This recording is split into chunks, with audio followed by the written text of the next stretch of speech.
सिंघवी का mutual fund पर हमारी इस खास पेशकश में आपका स्वागत है, जहां पर आपके सवालों का जवाब दे रहे हैं जी बिजनेस के managing editor Anil Singhvi. Anil ji, mutual funds और एसआईपी पर हम लगातार बात कर रहे हैं, हमारी काफी सारी उलझने आप सुलझा रहे हैं, लेकिन अब जब हम बुलियन मार्केट की बात करें, सोने की चमक लगातार बढ़ रही है। तो फिर ऐसे में क्या किया जाए? देखिए, मुश्किल वक्त में जब दुनिया भर में मंदी का माहौल हो तो आमतौर पर गोल्ड रिटर्न देता है। और ये पिछले 1.5-2 साल छोड़ दें तो सोना बहुत ठंडा रहा, वहाँ पैसे बने नहीं। अब गोल्ड फंड में या गोल्ड में इन्वेस्टमेंट करना चाहिए क्या इस वक्त? इसको लेकर दो चीजें हैं। ठीक है, मानसी, एक बात तो क्लियर है कि गोल्ड में अभी भी तेजी बाकी है, यहाँ से और तेजी, यहाँ भी तेजी बाकी है। जब तक दुनिया सब ठीक ठाक ना हो जाए ना, तब तक गोल्ड कमजोर नहीं होगा। लेकिन क्या इतना बढ़ने के बाद आपको गोल्ड में पैसा लगाना चाहिए? ये इस बात पर डिपेंड करता है कि आप कंजर्वेटिव इन्वेस्टर हैं तो आपके पोर्टफोलियो का थोड़ा सा छोटा हिस्सा आपका गोल्ड में होना चाहिए। ऐसा नहीं कि आप गोल्ड में ना मोटा पैसा लगा दें।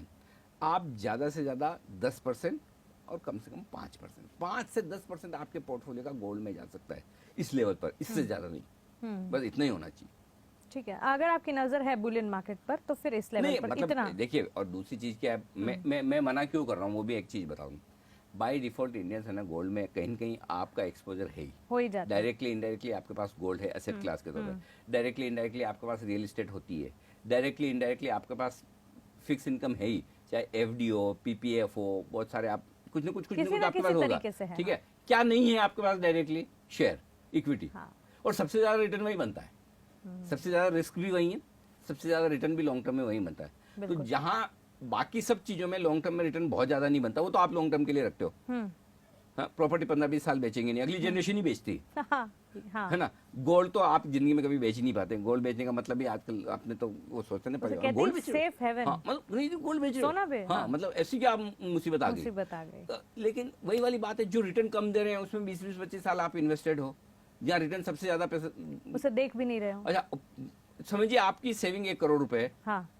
1 करोड़ रुपए में आपने 75 लाख रुपए का तो फ्लैट ले लिया, 20 लाख का आपका गोल्ड है, 3-4 लाख की एफडी है, मुश्किल से 50,000 के शेयर नहीं होंगे आपके पास, लेकिन टेंशन पूरी उस 50,000 की है। बिल्कुल, जो इतने से हैं। बाकी 99,50,000 रुपए में क्या हो रहा है उसमें कोई टेंशन नहीं है, श्योरिटी है जैसे। हाँ, ये तो कहीं नहीं जा रहा।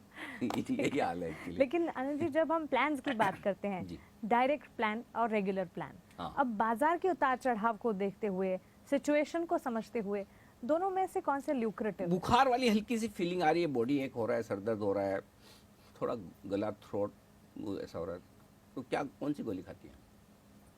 क्रोसिन खा लेती है। ठीक है, कितनी? 1, 2, 3? एक खाने के बाद एक भी अवॉइड करने की कोशिश नहीं खानी तो पड़ेगी, मतलब हाँ, एक खाने के बाद ठीक नहीं हुई फिर डॉक्टर को कंसल्ट करने के बारे में नहीं हो पा रहा, हमने जो इलाज किया उससे कुछ नहीं हुआ तो डॉक्टर को कंसल्ट करें। यही फर्क है डायरेक्ट प्लान में और आप कोई एडवाइजर के थ्रू। ठीक है, डायरेक्ट प्लान का मतलब है कि आप डॉक्टर हैं। ठीक है, सिंपल। मुझे पता है कि ये फंड अच्छा है, और मैं अगर मुझे पता है ये फंड अच्छा है तो मैं एडवाइजर को क्यों उसका फायदा दूं?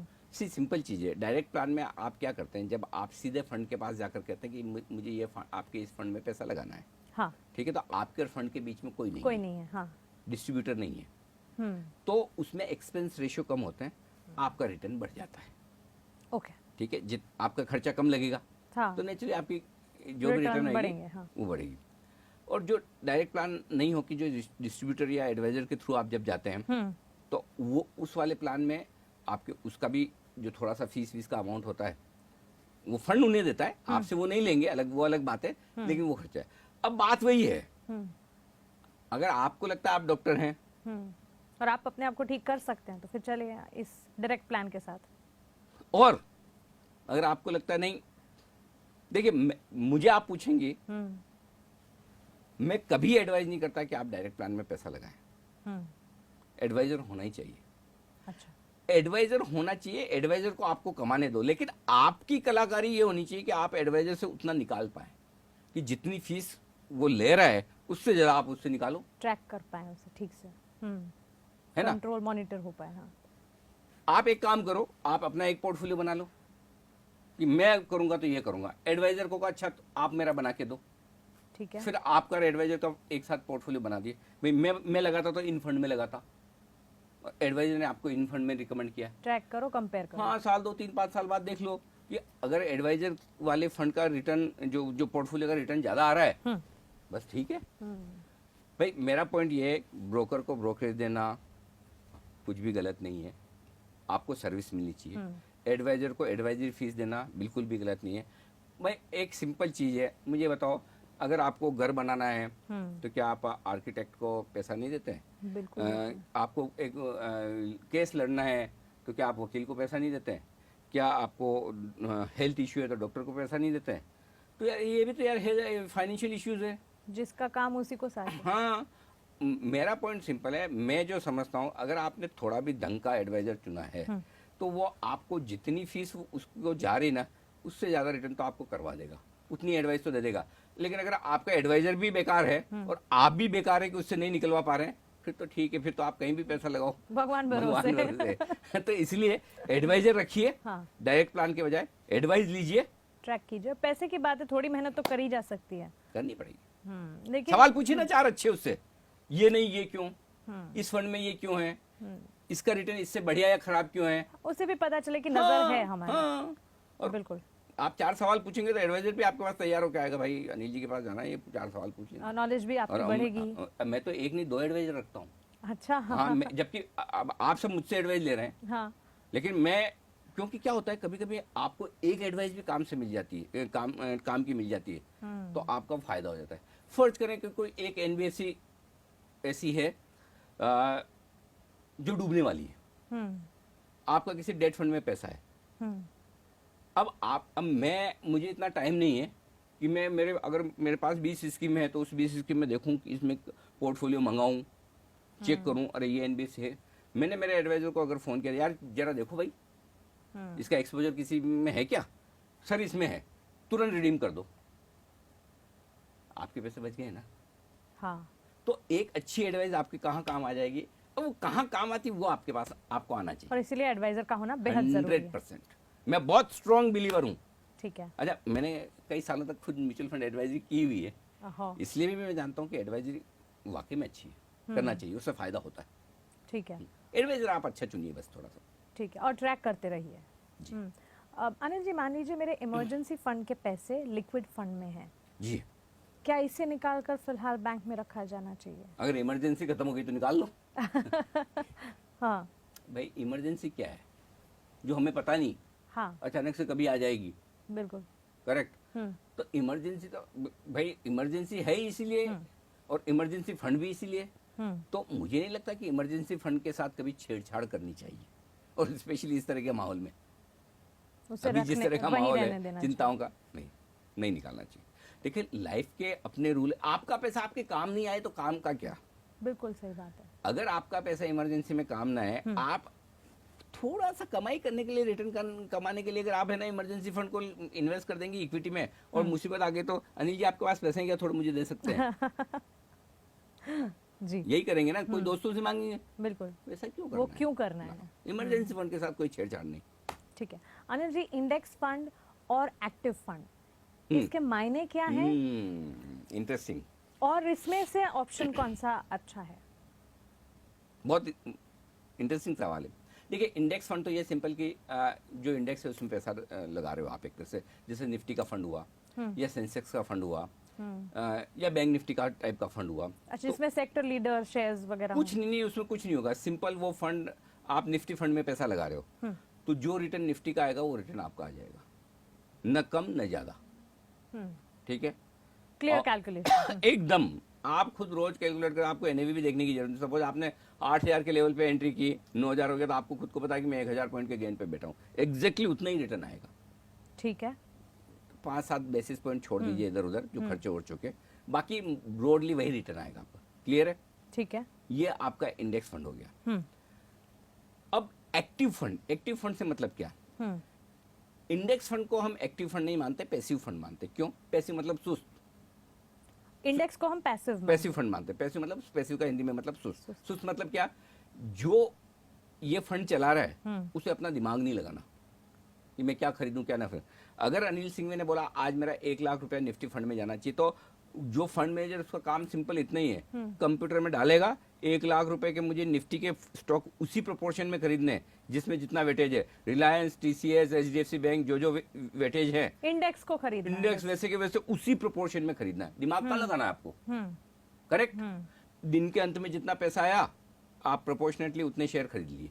ये इंडेक्स फंड है, इसको लिए बोलते हैं पैसिव, दिमाग नहीं लगाना। ठीक है। दूसरे फंड होते हैं एक्टिव फंड, हाँ। जहां फंड मैनेजर अपना दिमाग लगाता है। अब वो कोई डाइवर्सिफाइड फंड होगा, लार्ज कैप फंड होगा, मल्टी कैप फंड होगा, वहाँ फंड मैनेजर ये बोलता है कि अगर निफ्टी में तो आपका 50 स्टॉक है, भले ही लार्ज कैप फंड कोई ले रहा है, मैं तो जी कोई ओएनजीसी नहीं लूंगा, ठीक है, उसमें से ये मैं नहीं लूंगा, मेरी मर्जी नहीं लूंगा, मैं तो रिलायंस ज्यादा लूंगा, ओएनजीसी कम लूंगा, करेक्ट। मैं तो शायद बैंक में आईसीआईसीआई बैंक लूंगा, कोई दूसरा बैंक कम लूंगा, डिपेंड करता है। तो वहां पर फंड मैनेजर अपना दिमाग लगाकर पोर्टफोलियो बनाता है और उसकी कोशिश क्या है, निफ्टी से बेहतर रिटर्न देने की। ठीक है, तो इसलिए एक्टिव फंड वो फंड है जो फंड मैनेजर अपने दिमाग से करता है। ठीक है, ठीक है। अब होता क्या है, हमारे यहाँ तो फिर भी हमारे फंड मैनेजर स्मार्ट भी हैं, अच्छे भी हैं, और एक्टिव फंड होने की वजह से और रिटर्न्स भी ज़्यादा देते हैं लार्ज कैप फंड्स के इंडेक्स फंड के मुकाबले। लेकिन वर्ल्ड ओवर इंडेक्स फंड को बीट करना बड़ा मुश्किल काम है। तो अब होता क्या है, जब आपको पता है कि आपका fund manager index fund beat नहीं कर सकता, एक्टिव फंड में फीस भी वो ज्यादा लेते हैं, 2-2.5% तक की फीस ले लेते हैं। अच्छा, अपना दिमाग लगाने की फीस। अपने दिमाग लगाने के पैसे भी ले लेते हैं।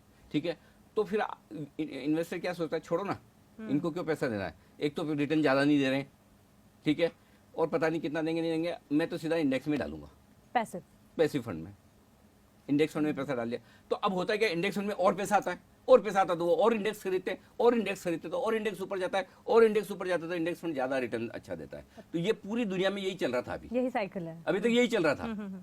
तो इसलिए ईटीएफ्स और इंडेक्स फंड जो है वो बढ़िया पैसा दे रहे थे। तो अब आप किस कैटेगरी में है? देखिए, मैं तो प्रीफर करता हूँ एक्टिव फंड लेना। ओके। मैं इंडेक्स फंड लेना कम प्रीफर करता हूँ, क्योंकि अभी तक तो मुझे पता है कि हिंदुस्तान में कोई नीलेश शाह, कोई नवनीत मुनोत, ऐसे कई सारे बढ़िया बढ़िया फंड मैनेजर हैं जो इंडेक्स से बेहतर रिटर्न दे सकते हैं, देते आए हैं, मुझे उन पे भरोसा है। लेकिन आपको अगर फंड मैनेजर पे भरोसा नहीं है और नहीं लेना, तो आप इंडेक्स फंड में डाल दीजिए। अदरवाइज मेरा तो प्रेफरेंस हमेशा डाइवर्सिफाइड फंड्स का रहता है, मैं वो प्रीफर करता हूँ। ठीक है, लेकिन अनिल जी, अगर पैसिव फंड को चुने हम, तो फिर इसमें किसी इंडेक्स में निवेश करना ठीक है या फिर ईटीएफ में? इंडेक्स में, ईटीएफ में भी कर सकते हैं। देखिए, उसमें फिर आपको है ना एक चीज समझनी पड़ेगी मानसी, कि आप वाकई में एकदम लॉन्ग टर्म इन्वेस्टर हैं, तो फिर दिमाग मत लगाइए, सीधा जाके इंडेक्स फंड ले लीजिए। और अगर आप है ना बीच बीच के मूव का फायदा उठाना चाहते हैं, तो आप ईटीएफ ले लीजिए। ईटीएफ क्या एक्सचेंज पे ट्रेड होता है ना। तो आपने 8,500 पे समझिए निफ्टी का ईटीएफ खरीदा, 9,500 हो गया, 1000 पॉइंट बन के भेज देते, वापस आएगा नीचे ले लूंगा। लेकिन इंडेक्स फंड में बार बार आप ऐसा नहीं कर पाएंगे, एग्जिट लॉट वगैरह होते हैं, एंट्री एग्जिट थोड़ा सा मुश्किल होता है, प्लस क्लोजिंग बेसिस पर आपको करना होता है। दिन के दौरान ही नीचे का सर्किट लगा, उस वक्त तो आप खरीद नहीं पाए। इंडेक्स फंड तो डे एंड एनएवी पे होता है, बात सही है, हाँ। दिन के अंत की एनएवी पे। लेकिन ईटीएफ तो आप दिन में कभी भी खरीद बेच सकते हैं। तो अगर आपको वो फ्रीडम चाहिए, थोड़ी किक चाहिए, मजा आए, ट्रेड भी कर लूं, इन्वेस्टमेंट का इन्वेस्टमेंट है, हाँ। तो ईटीएफ करिए। ठीक है। और बिल्कुल 5, 10, 15 साल के लिए लगा रहे हैं तो इंडेक्स फंड लगा के भूल जाइए। लेकिन अच्छा। आप थोड़ा एक्टिव हैं, लाइफ में फन भी चाहिए, किक भी चाहिए, तो फिर ईटीएफ करिए। ठीक है। ईटीएफ में कॉस्ट थोड़ी सी ज्यादा आ जाती है। ठीक है, लेकिन अनिल जी, अब बात करते हैं सेक्टोरल फंड्स की। जी। और हम आप ही की फिलहाल चॉइस क्या है वो जानना चाहेंगे। सेक्टोरल फंड्स में अगर निवेश करने का मन बना रहे हैं, कौन से सेक्टोरल क्यों फंड्स? करना है? नहीं, क्यों करना है? सब तो गिरा हुआ है अभी, हाँ। है ना। मैं दो चीजों को कंपेयर करता हूं जो कंपेरेबल नहीं है। एक मल्टी कैप फंड और दूसरा सेक्टोरल फंड। सेक्टोरल फंड में आप एक डिसाइड कर लेते हैं कि ये सेक्टर चलेगा। हाँ। अब आप कौन है डिसाइड करने वाले? और अगर आप इतने समझदार हैं तो फिर अलग बात है। लेकिन जब अगर आप इतने समझदार नहीं, तो आप मल्टी कैप फंड में पैसा डालिए सेक्टोरल फंड के बजाय। वहां फंड मैनेजर को डिसाइड करने दीजिए कि कौन सा सेक्टर चलेगा। ओके। और कोई सेक्टर बहुत चल गया, मसलन अभी जैसे कोरोना हुआ, हाँ। तो सबसे पहले क्या चला? Chemical sector. केमिकल के बाद फार्मा चला, वो चर्निंग चलती रहती है, चल ही रहा है, हाँ। ठीक है। कभी मेटल चलेगा। तो फंड मैनेजर अपने दिमाग से एक से दूसरे, दूसरे से तीसरे में जा सकता है। हाँ, फ्रीडम रहेगी उसके पास। आपने एक सेक्टोरल फंड में डाल दिया तो हो गया। आपको तो हो गया लंबा, 1 साल 2 साल 3 साल तो डालना ही अब पड़ेगा। उसमें कुछ नहीं नहीं तो 1 करोगे। साल पहले निकालोगे तो फिर एग्जिट लोड लग जाएगा। तो बिल्कुल। बाई नेचर मैं सेक्टोरल फंड के खिलाफ 2 वजह से हूँ। एक, आप बन जाते हैं, दूसरा रिस्क ज्यादा होती है। समझिए आपने एनबीएफसी वाला सेक्टर ले लिया गए। तो गए आप काम देख रहे से। हो निफ्टी 7,500 से 9,500 हो गया, मैं तो वही का वही बैठा हूँ। हाँ। उल्टा नेगेटिव हूँ, गुनाह हो गया जैसे। है ना। तो ये काम मत करिए। हाँ, लेकिन फिर भी कोई मेरे बोलने से रुकेंगे ये लोग?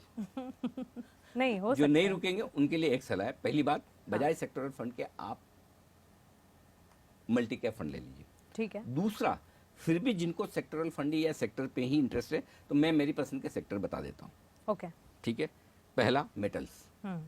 जब भी मार्केट में रिकवरी आएगी और आ रही है जो, हाँ। मेटल्स मुझे अच्छा लगता है। दूसरा, फार्मा।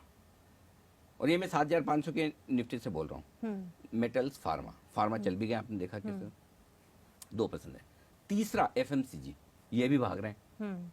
बाकी और कुछ हम करे खाना पीना बराबर चल रहा है, चल ही रहा है। लॉकडाउन में भी, और ज्यादा ही हो रहा है, कम हाँ, नहीं हो रहा है। पैनिक बाइंग भी हो रही है। पैनिक बाइंग भी हो रही है। हालांकि पैनिक बाइंग तो आगे जाके कम हो जाएगी नेचुरली, हाँ, बट फिर भी ये तीसरा सेक्टर है। एक सेक्टर मुझे थोड़ा सा हाई रिस्क है, लेकिन मुझे पसंद है, वो है सरकारी कंपनियों का। ठीक है। स्पेशली तेल कंपनियां वगैरह। 30 का क्रूड है, $30 का। हाँ। मतलब इन कंपनियों के लिए 3-5 साल की कमाई दिखती है। कोई क्रूड ऐसा भाग के 70-80 अब नहीं होने वाला है ना। तो तेल कंपनियां भी, कुछ मेटल कंपनियां भी, कुछ और सरकारी कंपनियां जो अच्छा डिविडेंड दे रही हैं, तो ये एक अच्छा प्ले हो सकता है। तो और एक सीमेंट। ठीक है। ये सीमेंट 5 भी? सेक्टर, हाँ 5 चीजें मुझे पसंद है। मेटल, फार्मा, सीमेंट, एफएमसीजी और सरकारी कंपनी। ठीक है। तो उस हिसाब से आप अगर कोई सेक्टोरल फंड इनमें से चूज करके लगाना चाहें, लगा सकते हैं। इसमें एक ही चीज़ है कि सबसे ज़्यादा फार्मा बहुत भाग गए, तो फार्मा में जब तक साइजेबल करेक्शन ना आए तब तक मत अभी करिए। के लिए छोड़ दो। अभी नहीं, बट मुझे सेक्टर पसंद था लेकिन भाग गए हैं, तो अब कुछ नहीं क्योंकि करें। सबसे ज़्यादा फार्मा ही चला है, तो इसको बिल्कुल। थोड़ा ठंडा हो जाने दो। तो एक तो मल्टी कैप आपकी सबसे पहला प्रेफरेंस, मल्टी लेकिन कैप तो बेस्ट है। हाँ, लेकिन अगर सेक्टर्स नहीं माननी है बात तो फिर बिल्कुल, मेरे को ऐसी गलत फहमी थोड़ी, जो मैं बोलूँगा सब मान ही लेंगे। तो सबका अपना अपना दिमाग है। फिर जिसको जो लगाना है लगाएं, बाकी मल्टी कैप फंड में फंड मैनेजर पे भरोसा रखिए। बिल्कुल। अनिल जी, टैक्स सेविंग के लिए क्या ईएलएसएस फंड में अभी निवेश करना चाहिए या नहीं? 100% करना चाहिए। हाँ। बिल्कुल करना चाहिए, तुरंत प्रभाव से करना चाहिए। आपके पास टाइम है, टाइम एक्सटेंड भी हुआ है, तो अगर आपको टैक्स बेनिफिट मिलते हैं तो करिए। लेकिन अगर आपको टैक्स बेनिफिट नहीं मिल रहे हैं, तो फिर आप दूसरे फंड में भी डाल सकते हैं। वैसे आमतौर पर ईएलएसएस फंड ने रिटर्न अच्छे दिए हैं। क्यों अच्छे दिए वो भी बता देता हूँ। कि क्या है, वो टैक्स के चक्कर में 3 साल आप पैसा तो निकाल नहीं सकते, तो उस फंड में आता ही आता है, निकलता कम है जी। और 3 साल बाद भी लोग निकालना भूल जाते हैं, तो चल रहा है, चल ही रहा है जी। तो फंड में स्टेबिलिटी ज्यादा रहती है। इसलिए वहाँ फंड की आमतौर पर आप देखिएगा ईएलएसएस फंड की परफॉर्मेंस दूसरों के मुकाबले में बेटर है। बिल्कुल होती है। हाँ, बट ये है कि भाई आपको बेनिफिट तो वही है ना, ले दे के कितना मिलेगा, 1.5 लाख का, तो वो तो आपके कहीं कहीं और पीपीएफ में इधर उधर आपके टैक्स बेनिफिट तो पूरे हो ही जाते हैं। तो खाली टैक्स बेनिफिट के एंगल से लगाना चाहें तो अब तो 100% लगाना चाहिए, सोचना ही नहीं है। लेकिन टैक्स बेनिफिट के अलावा तो फिर आप चाहें तो ईएलएसएस भी ले सकते हैं, दूसरा फंड भी, कोई दिक्कत नहीं। ठीक है। और अब सबसे इम्पोर्टेंट और सबसे मच अवेटेड सवाल जिसका व्यूअर्स को इंतजार है, आपके पसंदीदा funds, large cap, mid cap, small cap, multi cap, कहाँ पर पैसे लगाएं? देखो आंसी, मैं आमतौर पर कभी अपनी पसंद के फंड बताना नहीं चाहता, और मैं कहाँ पैसा लगाता हूँ वो भी नहीं बताता हूँ। उसका रीज़न है, उसका रीज़न ये नहीं कि मेरे बताने का मतलब मुझे छुपाने में कुछ मज़ा आता है कि मैं ही पैसा बना लूँ और कोई ना बना पाए। ऐसा नहीं है कि उन फंड में ढेर सारे लोग इन्वेस्टेड हैं, लेकिन उसका एक रीज़न है। से सपोज मैं आपको बोलता हूँ कि एचडीएफसी बैंक खरीदिए, तो एचडीएफसी बैंक में मेरे लिए आपके लिए सेम चीज़ है, खरीदने बेचने की राय। लेकिन अगर मैं एक कोई फंड आपको बोलता हूँ कि एचडीएफसी म्यूचुअल फंड का एचडीएफसी इक्विटी फंड खरीदिए बेचिए, तो वो फंड मेरे लिए सही हो सकता है, आपके लिए ना हो, क्योंकि उस फंड में खाली एक स्टॉक नहीं है, स्टॉक्स का कंपोजिशन है, पोर्टफोलियो है। अब हर एक फंड का एक अलग तरीका होता है। लोग बहुत बार मुझे एक ही चीज पूछते, सर बेस्ट वाला फंड बता दो एक। ठीक है, सबसे बढ़िया फंड कौन सा है? सबसे बढ़िया फंड से मतलब जो सबसे ज्यादा रिटर्न दे? जी नहीं, रिटर्न सबसे ज्यादा देने वाला फंड सबसे बेस्ट हो ये जरूरी नहीं। ओके। आपको क्या सूट करता है, हाँ वो जरूरी है, वो जरूरी है। आप पिछले साल सबसे ज्यादा रिटर्न दिया वो फंड डालोगे, पूरी संभावना है कि अगले साल वो टॉप 3 में नहीं मिलेगा। ये इतिहास बताता है। तो ऐसी सिचुएशन में हर एक आदमी के लिए, हर एक इन्वेस्टर के लिए फंड सिलेक्शन अलग अलग होता है। आपके गोल्स अलग है। मुझे तो मैं पैसा क्यों डाल रहा हूँ? मैं पैसा है ना, एक्चुअली ईमानदारी की बात है, या तो मुझे 70 साल में लगेगा, या हो सकता है मेरी जिंदगी में मुझे लगे ही ना, मैं मेरे बच्चों के लिए इन्वेस्ट कर रहा हूँ कि भाई मेरे पास इतनी व्यवस्था है कि शायद मुझे ना लगे। जी, क्या आपकी भी वही सिचुएशन है? सबकी अलग अलग ही होनी है ना? situation। या मैं एक सर्विस क्लास रिटायर्ड आदमी हूँ 60 साल का, और मुझे हर महीना पैसा चाहिए खर्चा चलाने के, तो मेरा इन्वेस्टमेंट अलग होगा, तरीका अलग होगा। तो इसलिए हर एक के लिए फिर अलग अलग तरीका होता है। फिर भी मैं अपनी पसंद के फंड बता देता हूँ, जहाँ मैं पैसा लगाना पसंद करता हूँ वो आपके लिए सही हो ये जरूरी बिल्कुल भी नहीं ठीक है। है ना। वो आप डिस्क्लेमर ध्यान में रखिए।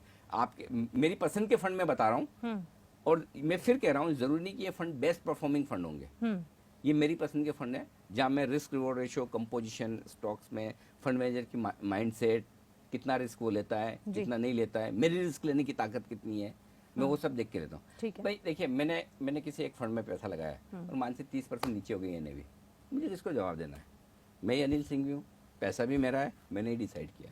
बिल्कुल, लेकिन मैंने आपको बोला मानसी पैसा लगा लीजिए, जिम्मेदारी बढ़ 30% नीचे है, अनिल जी को ढूंढते आ जाएंगे आप। सर ये क्या है, क्या बताया था ये आपने ये क्या कर दिया? तो मेरे आपके पैसे के लिए मेरी जिम्मेदारी बहुत ज़्यादा हो जाती है। जी। इसलिए मैं फंड बताना कम प्रेफर करता हूँ। लेकिन पिछली बार है ना, वो एक हमारे बीएसएफ के जवान आए थे अगरतला से, तो उन्होंने मुझे वो शो के दौरान ही फ़ोन पे बोला कि नहीं सर आपके बताए हुए फंड ही चाहिए। तो मैंने कुछ फंड्स निकाले, मैं बता देता हूँ आपको। ठीक है। तो लार्ज कैप फंड्स, सबसे पहले जो लार्ज कैप फंड्स में मुझे पसंद है वो एक्सिस का ब्लू चिप फंड है, वो बढ़िया है, वहाँ पर आप देख सकते हैं। केनेरा रोबको का ब्लू चिप फंड है, केनेरा रोबको, वो अच्छा है, वो आप देख सकते हैं। और एक डीएसपी का टॉप 100 फंड है। ठीक है। तो लार्ज कैप फंड्स में आप पैसा लगा रहे हैं, और लार्ज कैप फंड्स में इस वक्त लगा भी सकते हैं क्योंकि लार्ज कैप भी अच्छे खासे करेक्ट हुए हैं, बिल्कुल। तो वो एक अच्छी चॉइस हो सकती है। उसके बाद आप मिड कैप फंड में आ जाइए। मिड कैप फंड में कोटक का एक कोटक एमर्जिंग इक्विटी फंड है, ठीक है। वो अच्छा फंड है, वो आप देख सकते हैं। इन्वेस्को का है, Invesco India mid cap fund, वहाँ आप पैसा लगा सकते हैं। और तीसरा है डीएसपी मिड कैप फंड। तो मैंने हर एक कैटेगरी में 3-3 बेस्ट फंड मेरे हिसाब से चुने हैं। जी। ये बेस्ट फंड रिटर्न के हिसाब से जरूरी ना हो, लेकिन मुझे जो समझ में आते हैं, अच्छे लगते हैं, वो मैं बता रहा हूँ। स्मॉल कैप फंड में एसबीआई स्मॉल कैप फंड 3 साल से इन्होंने बंद कर रखा था सब्सक्रिप्शन, अभी इन्होंने खोला है 1000 करोड़ के लिए। अच्छा। तब मैं तो भाग के लगा दूंगा एप्लीकेशन। ये 1000 करोड़ तक की एप्लीकेशन लेंगे। एसबीआई का स्मॉल कैप फंड अच्छा है, वो लगा सकते हो आप। आईसीआईसी प्रूडेंशियल का स्मॉल कैप फंड है, वो भी बढ़िया है। एस नरेंद्र साहब सीआईओ है, एसबीआई में नवनीत मनोज साहब हैं, बढ़िया, बहुत बढ़िया फंड मैनेजर है। तो आप अच्छे लोगों को देख के पैसा लगाइए। Axis small cap fund, axis के फंड अच्छे कर रहे हैं। एक्सिस स्मॉल कैप फंड एक और है, वहाँ आप लगा सकते हैं। ये तीनों तो आपके अलग हो गए। अब आइए जिस फंड की कैटेगरी मुझे बहुत पसंद है, और मुझे इसलिए पसंद है कि है ना, मैं वो उन फंड में डाल के ना मैं फंड मैनेजर की तरफ देखता हूँ कि भाई तुम क्या काम कर रहे हो। वो है multi cap fund. Okay. Multi cap fund में क्या है कि मानसी फंड मैनेजर हर तरह के फंड में लगा सकता है, large cap, mid cap, small cap, उसके पास छूट है। बिल्कुल। उसकी पसंद के शेयर खरीदे, उसकी पसंद की कैप के खरीदे। ये तो लार्ज कैप में लार्ज कैप ही खरीदने पड़ेंगे, स्मॉल कैप में स्मॉल कैप ही खरीदने पड़ेंगे। तो आपका मल्टी कैप फंड में पैसा जो जाना चाहिए वो सुंदरम लार्ज और मिड कैप फंड में है। ठीक है। दूसरा Invesco India multi cap fund है, उसमें आप डाल सकते हो। और कोटक का है Kotak standard multi cap fund. ये 3 फंड मुझे पसंद। ठीक है। तो ये एक तरह से हमारी पाठशाला हो गई, जहाँ पर म्यूचुअल फंड, एसआईपी, हर तरीके से जो भी सारी उलझने थी ये तो सुलझ ही गई। मेरे ख्याल से ज्यादातर सवाल सब कुछ, मुझे लगता है अब कुछ नहीं बचा जो ऐसा है कि जो अब भी बच गए हो तो प्लीज मुझे ट्विटर पे या फेसबुक पे लिख के भेज दीजिए। बिल्कुल। मैं कोशिश करूंगा आपके बाकी और जवाब सबसे अच्छी बात, आपकी पसंदीदा फंड्स की लिस्ट हमें मिल गई है डिस्क्लेमर के साथ, जो कि आप बता रहे हैं। बिल्कुल। तो आप अपने फाइनेंशियल एडवाइजर से राय ले लें, बिल्कुल, या फिर आप समझ लें कि आपके लिए वो फंड अच्छे हैं या नहीं, और उसके बाद लगे। अनिल जी बहुत बहुत शुक्रिया हमारे साथ जुड़ने के लिए, और उम्मीद करते हैं म्यूचुअल फंड